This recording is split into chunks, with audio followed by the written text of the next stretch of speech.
It was just a moment's hesitation, one born of the fact that the two exopilots had obviously believed themselves to be fighting a hardened Imperial Marine. Specifically, a hardened female Marine. Never mind the fact that he was very much a Marine too, because he was a Marine.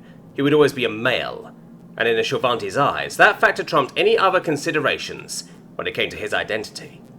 Which was why, when he dove towards the one on the right, she hesitated. It was just a second, a momentary mental reorientation of the context of this fight. Barely a flicker, really. But it was enough for him, as he drove his single remaining fist into the enemy machine's chest cavity. The blow failed to penetrate. Industrial XOs were built tough. Not military-grade armor tough, but certainly tough enough to withstand a bit of blunt force trauma. So other than making a small dent in the front of the XO, and no doubt rattling the brain of the pilot within, his blow achieved very little. Until he twisted his wrist in just the right manner. The accompanying squeal of metal was music to his ears, as the blade hidden within his limb slid into the other pilot's cockpit with a shower of sparks, the whirring teeth along the exterior of the blade cutting through the other XO's armor like butter. When he finally yanked the weapon back out, it did so with a rather gratuitous spray of blood that, to be honest, he could have done without. Still, a little gratuitousness occasionally had its benefits, he thought, as he turned to find the other XO had hesitated, one foot shifted forward, as if it had taken a step before aborting it mid-motion. He had to wonder if these exopilots were just loading crew pressed into service rather than security personnel. It would explain the sudden squeamishness of his opponent, as well as their clear familiarity with the machines they were using. He supposed it didn't really matter in the end, as the now pilotless mech finally toppled over, silently, given the lack of air though, which to transport the sound. Still he felt it, the reverberations from the machine's fall echoing up through the floor and into his legs. "It seems I owe Colonel an apology," he announced over open comms, even if the words were mostly for himself. A backup melee weapon wasn't a totally ridiculous idea. Though privately he still believed it to be mostly ridiculous.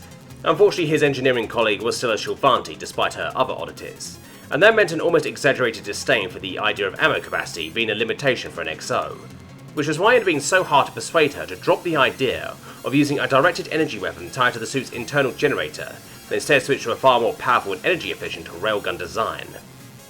Unfortunately, because of his victory on one front, he'd had to concede on another. Which was why the Ares now had a chainsaw attached to one of his arms, one stolen from a lumber XO, upgraded to cut through metal, and then shortened to fit within the Ares' right wrist cavity. It was an abomination, but as Jason brought his hand up to aim it at the single remaining XO, he had to concede that it was a very handy abomination. Heh, handy.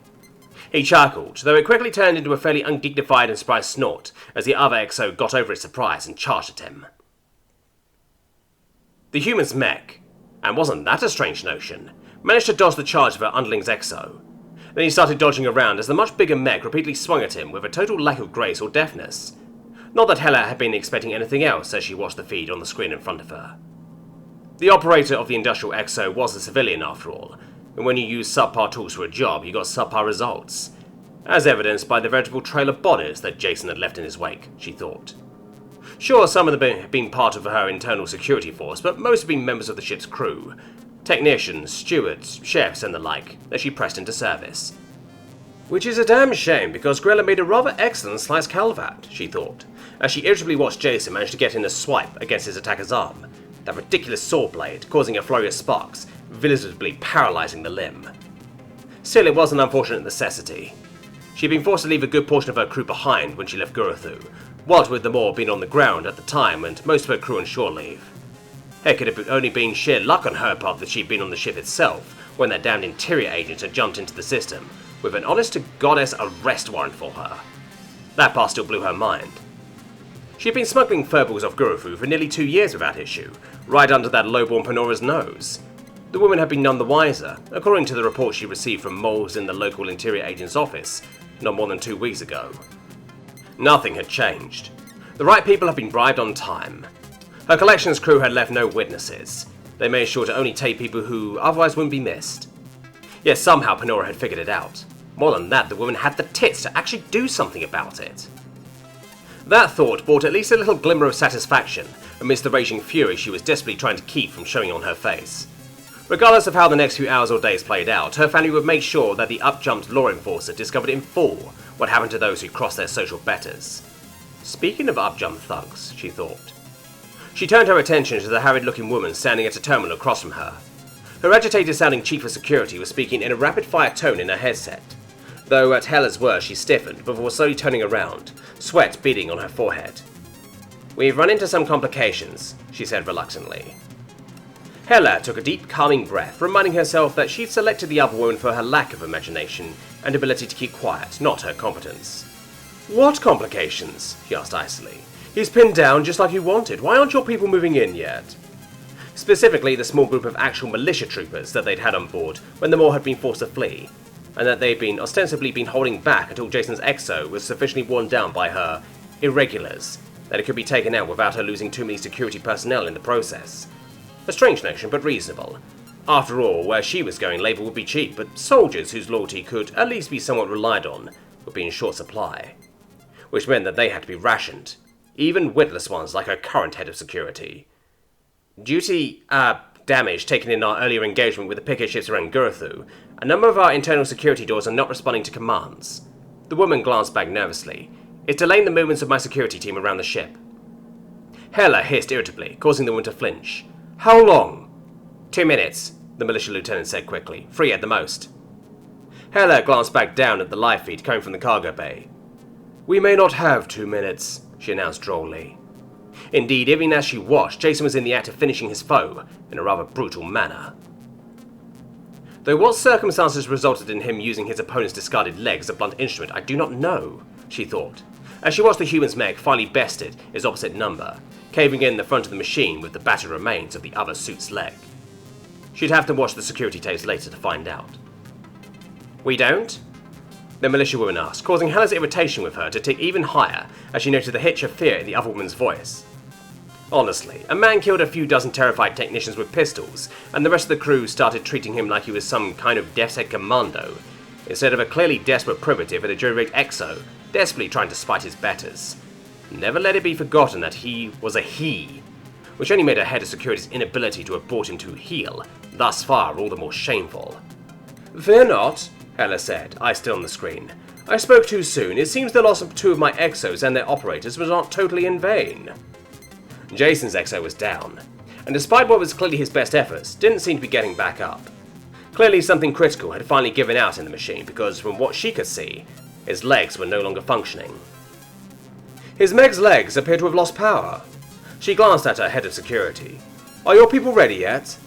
"Another minute," the woman said, exhaling in relief, likely at the fact that the human's exo had lost leg mobility.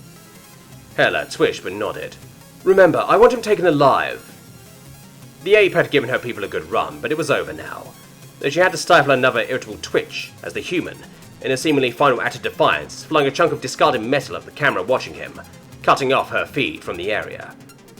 Oh, she certainly still had cameras in the cargo bay, but none covering that particular spot. "Honestly, Jason, a little spunkiness is cute, but you're seriously getting on my nerves now." "I've lost visual," Hella relayed. Her head of security nodded. "It's fine. My people should be moving in any second now. I think they can handle a single belligerent male." Hella quickly quirked an eyebrow and resisted the urge to point out that they hadn't been able to do that before now. Instead, she sat back in her plush command seat with a sigh. It was moments like this that made her wish she'd sprung for the helmet cams that Marines used when they were out in the field so she could see what was happening. Alas, the made by lowest bidder sets that her militia people wore didn't have that feature.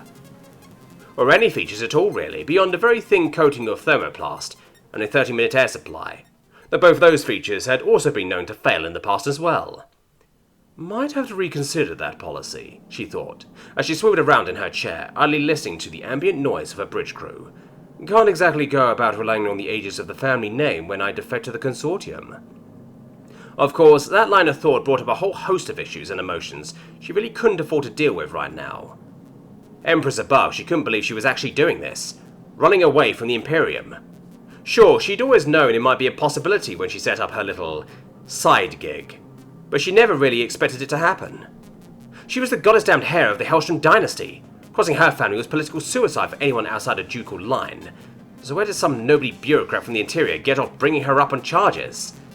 She wished she could relive that moment, when the cunt had all her little picket ships lined up in orbit, arrogantly commanding her to power down her engines and surrender for an immediate search of her ship. Of course, what the interior agent hadn't realized was that one of the 5 ships she had with her were on Hella's payroll, and his crew had known that if the interior agent took Hella down, the noblewoman would have zero issue throwing them all into the Grinshaw's claws to get herself a better deal. So they'd done the smart thing. Of course, that ship had been destroyed in the ensuing firefight, so it wasn't like doing the smart thing had worked out particularly well for them, but it had allowed Hella to get away. We have a problem, ma'am. The heiress could feel a headache starting to form at the base of her skull as she swiveled around to look upon the sweaty expression of her head of security. If you've killed the human... No, the other woman said, paling. That's the, problem. He's gone missing. My people have found the XO he was using, but it's empty. That wasn't too big an issue. The human had been a threat because he'd been in a rather large war machine that Hella had no easy answer to. Her onboard armory was somewhat lacking in tools to bring down powered armored opponents. But that he was out of it, though? Well then, find him, Hella gave the obvious response. Now that he's out of the suit, he can't just tear through doors as he pleases, which means he's probably still in the cargo bay. Which was still a fairly massive area to have to search, with plenty of nooks and crannies for a small male to hide in, but it was still easier than having to comb the entire ship. Her head of security nodded. I'll join the search myself, ma'am. Just find him, Hella stated, turning back around. Behind her, she heard the rustle of armor as the militia officer headed out, for which she was thankful. She didn't know how much longer she could tolerate the other woman's presence. Clever, she said, turning towards her helmswoman. How long until we can jump the phase? 18 minutes, ma'am, the unflappable woman responded instantly. Excellent. She was just about to finally relax into her chair when an idea occurred to her. Tentatively, she reached over to her comms. Jason? After a few seconds of silence, she felt just a little foolish. It wasn't like the human was going to... What? The man's tone was just as delightfully deadpan as it always was, if a little out of breath. Oh, I just figured I'd check in with you, see if you're willing to finally give up this little charade, and yourself. As soon as she finished speaking, she flipped her mic to mute and looked over at her communication specialist. Is there any way to track this? The rather severe-looking older woman shook her head. Not with our equipment. Hella just sighed. It had been a long shot anyway. Instead, she sat back and awaited the human's response. Yeah, I don't think so. The voice in her ear crackled. Hella rolled her eyes at the false bravado. Knock off the Turok shit, Jason. Your XO is out of commission, and I've got a team of real soldiers coming to pull you out of whatever hidey hole you secreted yourself in. I can assure you, there'll be nothing like the frightened crew women you pulped on your little rampage through the ship. Yeah, I had a seeking feeling most of the girls I came across weren't really soldiers. Hella reclined in her seat. Just innocent crew women. The human's chuckle was not a pleasant thing. Armed crew women working for a slaver. That they weren't particularly good combatants doesn't make them innocent, just incompetent criminals. Seems pretty callous, Hella said. They were just following the orders of their betters. She heard him grunt over the line, which made her think he was moving, rather than hiding in one spot. Something she relayed in a text to her security chief. Yeah, we had a group of soldiers back on Earth that used that defense way back when, he said. Did it work? She asked, genuinely curious. No, he said, simply. We executed them all the same. The woman frowned. Seems rather unfair. Soldiers are required to follow orders. Otherwise they may be punished, perhaps even killed. Yup, the human said, almost cheerily.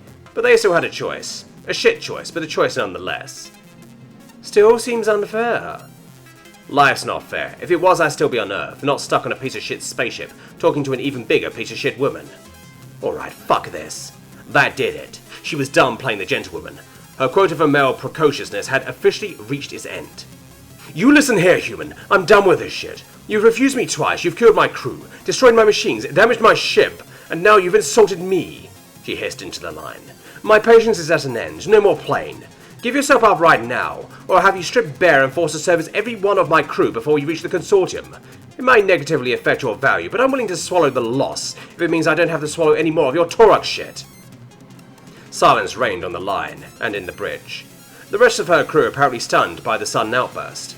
Even Clever was staring at her in surprise. Not that Hella blamed her, she was a little surprised herself. Slowly, she took a deep breath, letting anger flow out of her. Apparently, the events of the last few hours had bothered her more than she cared to admit. You missed something, Jason said finally. And then that anger was back, the sheer insolence in this male's tone, as he spoke to her. What's that? She hissed. I also shot you in the leg. What? No, he... Then something hit her in the leg.